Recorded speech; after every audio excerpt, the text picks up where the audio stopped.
sesuatu selalu pakai data. Nah, saya butuh pandangan itu karena kan ini Ya, judulnya untuk berdiskusi. kemudian mengkambing hitamkan Islam sebagai agama teroris. Dasar diskusinya apa? Misalkan kalau kita bahas psikologi ya, psikologi itu ada yang namanya Sigmund Freud, ya kan? Nah, itu udah jelas itu. Ya, Udah ilmu jelas politik apa kemudian yang unsur politik apa unsur yang Abang pakai yang menjadikan untuk dasar mengajar itu? pijakan kemudian Islam harus dikambing hitamkan adalah segala sesuatu elemen kekuatan umat Islam di dunia itu harus dilemahkan. Dengan cara apa? Dasar Dengan ilmu cara politik apa? seperti Ini itu. Abang paham konteksnya nih. Kalau kita bicara matematika, ada Pitagoras. Jangan ajarin saya. Jangan ajarin saya. Saya tidak punya kewajiban kemudian untuk mengikuti alur cerita saudara. Yang jelas yang ingin saya katakan kepada saudara adalah agama Kristen itu adalah agama penjajah.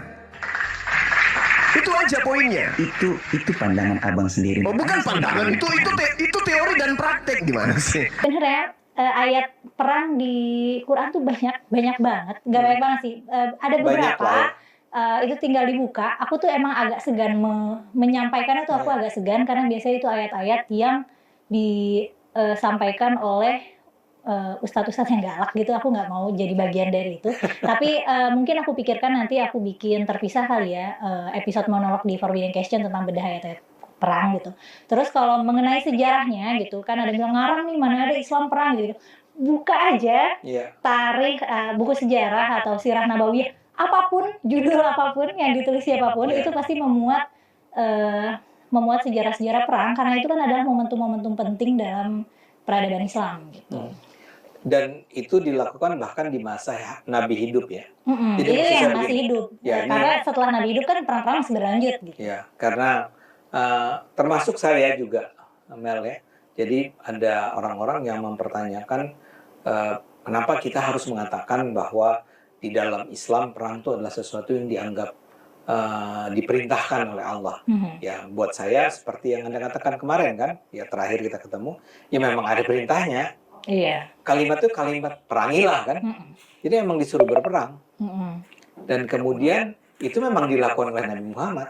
Betul. Menganggap Nabi Muhammad nggak berperang tuh menurut saya, iya itu. Ya nggak ngerti aja mereka. Benar. Nggak mau menerima fakta aja. Nggak mau menerima fakta. Dan dalam perang itu seperti yang saya tanyakan pada Anda, orang dibunuh nggak? Ya dibunuh. Bahkan dijadikan budak kan.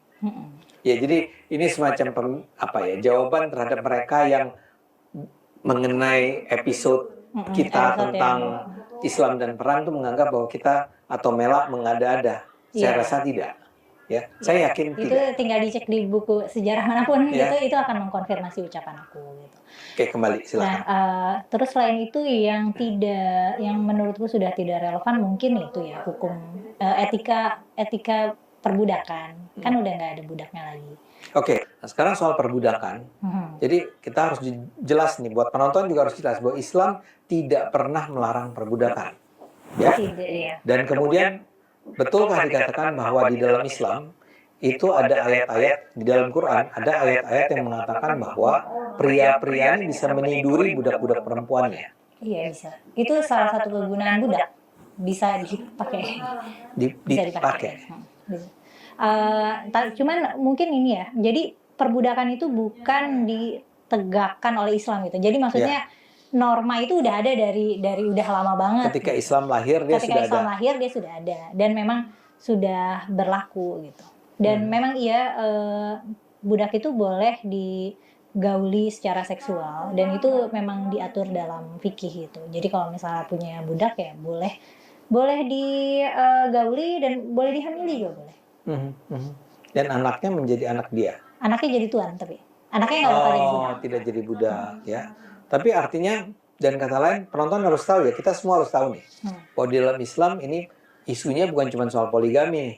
Tapi bahkan sebetulnya kalau saja di saat ini masih ada budak itu bisa memang digauli oleh majikan. Saya mau tanya, apakah menurut Anda apa yang terjadi di Saudi? Kan kita sering mendengar bagaimana tenaga kerja Indonesia yang berangkat ke sana itu kemudian digauli oleh majikannya, oleh majikan dalam artian orang yang menggajinya. Itu berkorelasi nggak ya? Aku nggak tahu, aku nggak bisa menyebutkan itu korelatif, tapi aku akan nyebutnya itu tempat yang nggak aman sih buat perempuan bekerja. Saudi ya. Ya.